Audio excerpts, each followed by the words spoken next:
ভাবুন তো, সমুদ্রের মাঝখানে বিশ্বের সবচেয়ে শক্তিশালী যুদ্ধজাহাজ হঠাৎ আকাশ থেকে বজ্রপাতের মতো নেমে আসছে এমন এক অস্ত্র যাকে এড়ানোর কোনো সুযোগ নেই। হ্যাঁ, আমি বলছি চীনের DF-21D মিসাইলের কথাই, যা এক লঞ্চকে ডুবিয়ে দিতে পারে। কিন্তু এখানেই শেষ নয়, আরও ভয়ঙ্কর DF-17 হাইপারসোনিক মিসাইল, যা শব্দের চেয়ে 5 গুণ বেশি গতিতে আকাশে ছিঁড়ে টার্গেটে পৌঁছে যায়। এত দ্রুত যে শত্রুরা রাডার দেখার আগেই আঘাত হানে। তাই চীনের এই ক্ষমতা দেখে বিশ্বের বড় বড় নেতারাও হতবাক। আজকে আমরা জানবো আধুনিক যুদ্ধের খেলার নিয়ম বদলে দেওয়া সেই দুই ভয়ানক হাইপারসোনিক মিসাইল সম্পর্কে। জানবো কিভাবে এই দুইটি মিসাইল বিশ্বের সবচেয়ে উন্নত মিসাইলের খাতায় নাম লিখিয়েছে। চলুন জেনে আসি। DF-21D একটি মাঝারি পাল্লার ব্লাস্টিক ক্ষেপণাস্ত্র হলো। এর আসল পরিচিতি হলো এটি বিশ্বের প্রথম জাহাজ বিধ্বস্ত ব্লাস্টিক ক্ষেপণাস্ত্র।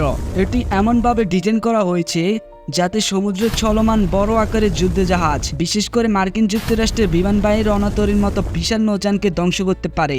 উৎক্ষেপণ পদ্ধতি: এই ক্ষেপণাস্ত্রটি মোবাইল ট্রান্সপোর্টার ইলেকট্রিক লঞ্চার থেকে উৎক্ষেপণ করা হয়। এর সুবিধা হলো এটি সহজে এক স্থান থেকে অন্য স্থানে সরানো যায় এবং শত্রুর নজর থেকে লুকিয়ে রাখা যায়, যা এর কার্যকারিতা এবং টিকে থাকার সম্ভাবনা বাড়ায়। ট্রানস্টারি এবং গতি: উৎক্ষেপণের পর DF-21D একটি সাধারণ ব্যালিস্টিক ট্রানস্টারি অনুসরণ করে মহাকাশের উপরের স্তরে পৌঁছে যায়। এরপর এটি বায়ুমণ্ডলে পুনরায় প্রবেশের সময় এবং এর গতি প্রায় 10 ম্যাখ বা এর বেশি হতে পারে। এই উচ্চ গতি একে প্রচলিত ক্ষেপণাস্ত্র প্রতিরক্ষা ব্যবস্থা যেমন এগিস কমব্যাট সিস্টেম থেকে রক্ষা করতে সাহায্য করে। টার্মিনাল গাইডেন্স: ক্ষেপণাস্ত্রটির সবচেয়ে গুরুত্বপূর্ণ অংশ হলো এর টার্মিনাল গাইডেন্স সিস্টেম। এটি লক্ষ্যবস্তুর কাছাকাছি পৌঁছানোর পর একটি অত্যাধুনিক রাডার সিস্টেম এবং সেন্সর ব্যবহার করে লক্ষ্যবস্তুটিকে সঠিকভাবে শনাক্ত করে এবং আঘাত করে। এটি শুধু একটি নির্দিষ্ট স্থানে আঘাত হানার জন্য নয়, বরং একটি চলমান লক্ষ্যবস্তুটি অনুসরণ করে ধ্বংস করার জন্য তৈরি। কার্যকারিতা: মার্কিন নৌবাহিনীর বিমান বাহিনীর রণতরীগুলো সাধারণত নিজস্ব প্রতিরক্ষা ব্যবস্থা দিয়ে ঘেরা থাকে, কিন্তু DF-21Dর উচ্চ গতি এবং বিশেষ আক্রমণ কৌশল এই প্রতিরক্ষা ব্যবস্থাকে ভেদ করতে সক্ষম।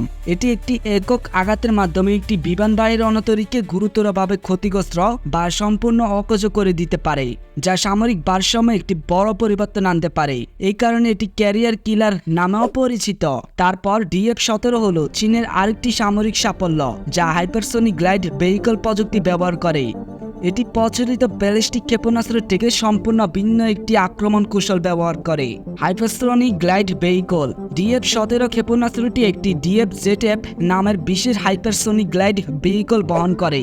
একটি সাধারণ ব্যালিস্টিক ক্ষেপণাস্ত্র বায়ুমণ্ডলে প্রবেশের পর সরাসরি নিচের দিকে নেমে আসে, কিন্তু DF-17 এর SGB বায়ুমণ্ডলের উপরের স্তরে প্রবেশের পর একটি বিশেষ গ্লাইডিং বা মসৃণ গতিতে এগিয়ে যায়।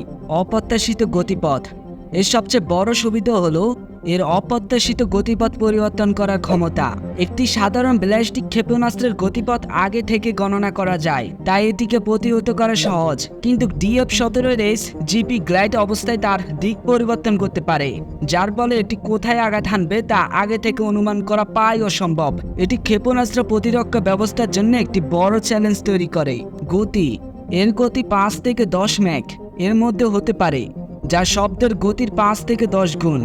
এই উচ্চ গতি এবং গতিপথ পরিবর্তনের ক্ষমতা এটিকে যে কোনো বিদ্যমান প্রতিরক্ষা ব্যবস্থা থেকে প্রায় অপ্রতিরোধ্য করে তোলে। লক্ষ্যবস্তু: DF-17 মূলত ভূমিভিত্তিক লক্ষ্যবস্তু, যেমন শত্রুর সামরিক ঘাঁটি, কমান্ড অ্যান্ড কন্ট্রোল সেন্টার, বিমানবন্দর, রাডার স্টেশন এবং ক্ষেপণাস্ত্র প্রতিরক্ষা ব্যবস্থা ধ্বংস করার জন্য ডিজাইন করা হয়েছে। এর উচ্চ নির্ভুলতা এবং ধ্বংসতান্ত্রিক ক্ষমতা এটিকে এই ধরনের লক্ষ্যবস্তু ধ্বংস করার জন্য আদর্শ করে তোলে। উভয় ধরনের ওয়ারহেড: এটি প্রচলিত উচ্চ বিস্ফোরণ ওয়ারহেড এবং পারমাণবিক ওয়ারহেড উভয় বহন করতে সক্ষম, যা এর সামরিক গুরুত্বকে আরও বাড়িয়ে দেয়। আক্রমণ কৌশল: DF-21D একটি ম্যানুয়েবল রিল এন্ট্রি ভেহিকল ব্যবহার করে লক্ষ্যবস্তুতে আঘাত হানে, যেখানে এটি উচ্চ গতিতে নিচে নেমে আসে।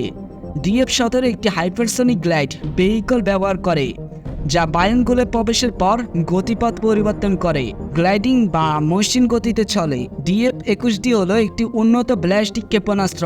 অন্যদিকে DF-17 হাইপারসোনিক গ্লাইড ভেহিকল প্রযুক্তি ব্যবহার করে, যা এটিকে আধুনিক এবং অপ্রতিরোধ্য করে তোলে। যাই হোক, এই দুইটি ক্ষেপণাস্ত্রের মাধ্যমে চীন তার সামরিক সক্ষমতা এবং নতুন স্তরে নিয়ে গেছে, যা বৈশ্বিক সামরিক ভারসাম্য একটি গুরুত্বপূর্ণ প্রভাব ফেলছে।